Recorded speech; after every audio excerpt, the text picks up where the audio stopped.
السلام علیکم ورحمۃ اللہ وبرکاتہ۔ بسم اللہ الرحمن الرحیم۔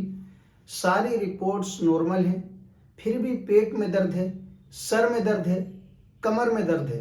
بہت سارے ایسے لوگ ہیں، بہت ساری ایسی خواتین ہیں جن کی شکایت یہ ہے کہ ہمارے پیٹ میں تکلیف ہوتی ہے، اور پیٹ میں تکلیف ختم ہوتی ہے تو وہ درد سینے میں ہونے لگتا ہے، اور ہم نے چیک اپ کرا لیا، الٹرا ساؤنڈ کرا لیا، سی ٹی اسکین کروا لیا، میڈیکلی رپورٹ سارے نارمل ہیں، پھر بھی تکلیف ہے، اس کا علاج بتائیے۔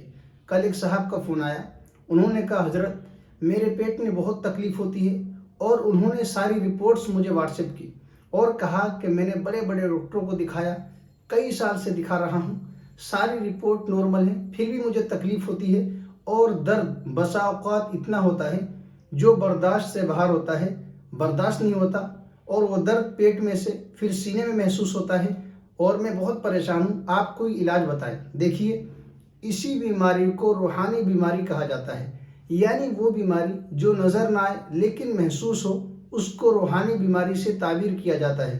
بہت سارے لوگ غلطی یہ کرتے ہیں کہ وہ ڈاکٹر علاج کراتے ہیں، میڈیسین یوز کرتے ہیں۔ یاد رکھیں، اگر آپ روحانی بیماری کے شکار ہیں تو آپ میڈیسین بالکل یوز نہ کریں، دوائی بالکل استعمال نہ کریں، ورنہ آپ کو دوسری بیماری ہوگی۔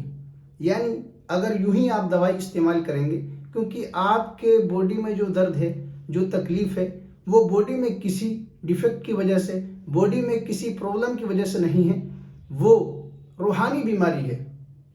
تو اگر آپ دوائی کھائیں گے، وہ بیماری ٹھیک نہیں ہوگی، بلکہ آپ کے بدن میں دوسری بیماری جنم لے گی۔ اس لیے ڈاکٹری علاج بالکل نہ کرائیں اگر آپ کو روحانی بیماری ہے۔ روحانی بیماری کا علاج الگ ہے، یعنی قرآنی آیات سے، آپ صلی اللہ علیہ وسلم نے جو دعائیں بتائیں ہیں اس سے، اسی طرح درود شریف سے، آیت الکرسی سے، قرآن کریم کی ایک ایک آیت شفا ہے۔ کسی بھی آیت سے آپ فائدہ اٹھا سکتے ہیں۔ اگر آپ شریعت کا، اسلام کا، قرآن کا مطالعہ کریں گے تو آپ کو بہت ساری ایسی آیات ملیں گی، بہت ساری ایسی دعائیں ملیں گی جو صحابہ سے، آپ صلی اللہ علیہ وسلم سے ثابت ہے کہ اس کو روحانی بیماری کے وقت پڑھا گیا اور اس سے فائدہ اٹھایا گیا۔ مثال کے طور پر آیت الکرسی، اس کے بے شمار فضائل ہیں۔ آیت الکرسی کے بارے میں یہ ہے کہ اس کی بہت طاقت ہے، بہت تاثیر ہے۔ اگر کوئی بیمار ہے اور اس کو یقین کے ساتھ پڑھتا ہے تو وہ ٹھیک ہو جائے گا۔ اسی طرح سورہ مومنون پارہ نمبر 18، سورہ مومنون کی آخر کی جو 4 آیتیں ہیں، اس کی بھی فضیلت ہے کہ اگر کوئی اس کو یقین کے ساتھ پڑھے تو پہاڑ پر اگر پڑھ دے تو پہاڑ ریزہ ریزہ ہو جائے۔ تو اگر کوئی روحانی بیماری ہے آپ کو تو اس کا علاج یہ ہے کہ آپ قرآنی آیات سنیں، قرآنی آیات پڑھ کر دم کروائیں، خود دم کریں پانی پر اور اس کو پئیں۔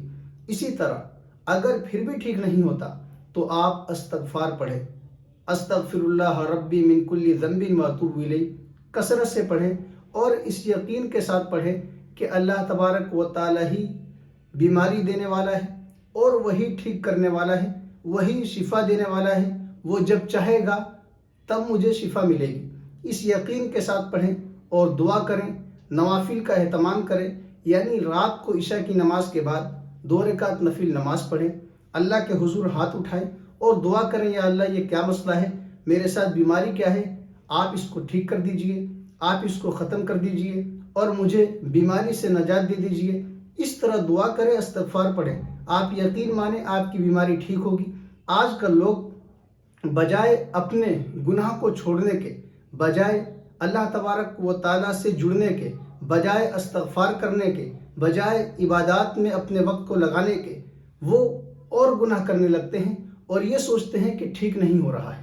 بھائی، روحانی اگر بیماری ہے آپ کو یا جسمانی بیماری ہے تو اس کا اصل جو علاج ہے وہ کرائیں، اور ساتھ ہی ساتھ اپنے اعمال کو درست کریں، سچ بولیں، حرام سے اپنے آپ کو بچائیں۔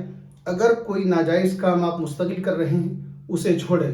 اسی طرح استغفار کا کثرت کریں، اسی طرح نوافل کا اہتمام کریں اور قرآن کی تلاوت کریں، اللہ تبارک و تعالیٰ سے دعا کرتے رہیں۔ انشاءاللہ اللہ تبارک و تعالیٰ آپ کو ٹھیک کر دے گا، اور اللہ تبارک و تعالیٰ آپ کو شفا دے گا، اس بیماری سے آپ کو نجات مل جائے گی۔